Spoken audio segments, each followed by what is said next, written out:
Before we proceed, please note that this video is made by AI, but all the content is manually researched by our team and it's not AI generated. Ever been immersed in a gripping live sports event on SkyGo, only to be disrupted by the dreaded SkyGo error code 60? This error, which reads, "Sorry, something went wrong, an unknown error occurred, please try again," can be quite the nuisance, especially when it seems to occur randomly. Interestingly, users have reported this error cropping up primarily while watching Sky Sports. Some even claim it only happens during specific games, but worry not, for we've unearthed a few workarounds that might just save your day. First off, a simple reboot could do the trick. Power down your device and your internet router for about 5 minutes, then restart both and check if the error persists. If a system restart doesn't solve the issue and you happen to be using an Android TV or Apple TV, you might want to check for any pending software updates. If there are any, promptly update your device software and then verify if the error still shows up.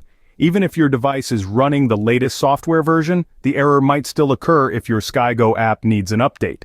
So make sure to check for and install any available updates for the app.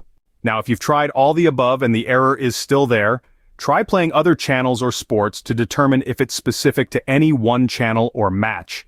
If the error is universal across all content, there's a chance that Sky might be experiencing a system outage. You can verify this by visiting sky.com/help/services status. In the event that the error only comes up while streaming live sports or events, it could be due to a glitch in Sky's live broadcasting system.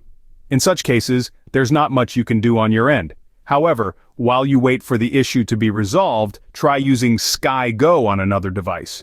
If the error is device-specific, this could help you circumnavigate the problem.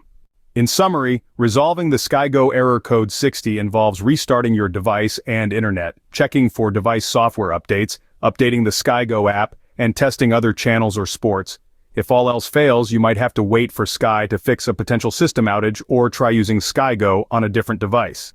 If you like this information, don't forget to subscribe. It will be a great support. And for more tech updates, visit queries.com.